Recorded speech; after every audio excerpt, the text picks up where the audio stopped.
Now check your understanding of lesson 4.2 by answering these questions.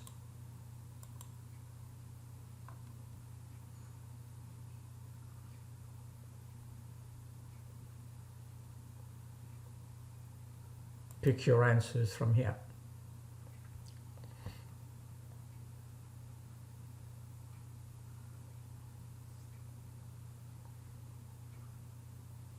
Next question.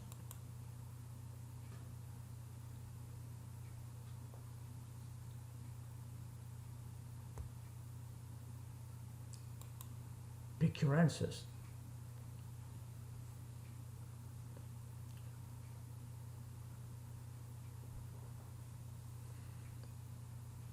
Next question.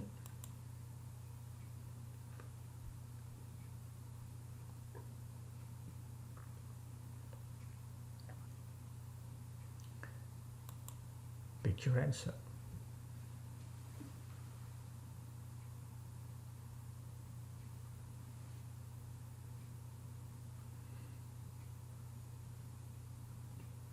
Next question.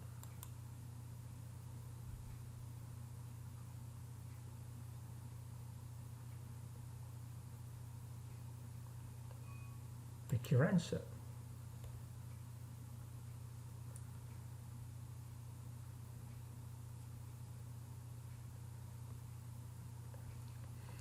Now continue watching if you want to review the answers.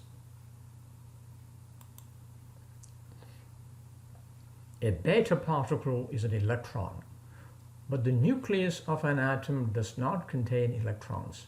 What is the origin of the negative beta radiation? Well, nucleus contains protons and neutrons. A neutron breaks into a proton and an electron.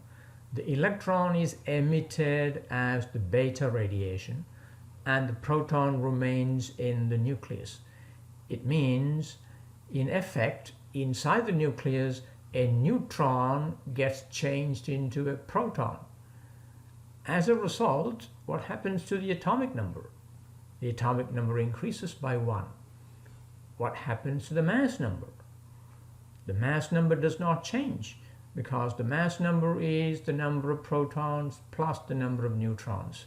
When a neutron is changed into a proton, the sum of neutrons plus proton does not change. So the answer is, inside the nucleus, a neutron breaks into a proton and an electron, and the electron is emitted as the negative beta. Next question. A sample contains 100 grams of a radioactive material of half-life 50 years. How much of the original material is left after 200 years? Well, the first thing to do is to figure out how many half-lives are contained in 200 years. If 50 years is one half-life, how many half-lives are there in 200 years? There are 4 half-lives. Now we argue like this. We start with 100 grams. Half-life is the time taken for the radioactive material to reduce by half its original mass. So, after one half-life, that is 50 years, 50 grams of the original 100 grams is left. The other 50 grams becomes another material, the daughter element. All right, after the second half-life, half of this will be left, that is 25 grams. After the third half-life, half of 25 grams will be left, and that is 12.5 grams. After the fourth half-life, half of 12.5 grams will be left, and that is 6.25 grams. So after 200 years, only 6.25 grams of the original radioactive material will be present. The rest will be converted to other form of material. Next question. The nucleus of an isotope X of mass number 139 emits 2 alpha particles followed by a beta emission. What is the mass number of the resulting nucleus? All right, think about it. An alpha particle consists of 2 protons and 2 neutrons. So what happens to the mass number when an alpha particle is emitted?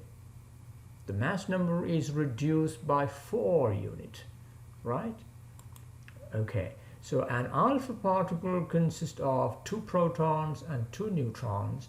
So after emitting 2 alpha particles, 2 alpha particle means 4 protons and 4 neutrons. So the nucleus now contains 4 protons and 4 neutrons less, a total of 8 nuclear particles. We call them nucleons. Now originally there were 139 nucleons. Now 8 of them have gone in the form of 2 alpha particles. So how many nucleons are left? 131. And now after 2 alpha emission you have a beta emission. What happens when a beta is emitted? A beta emission is caused by the change of a neutron into a proton. That does not change the mass number. So emission of a beta particle does not change the mass number, since it involves a neutron changing into a proton emitting an electron. So what's our answer here? Is 131. Next question. What is the mass number of the uranium isotope when a U-235 nucleus absorbs a neutron?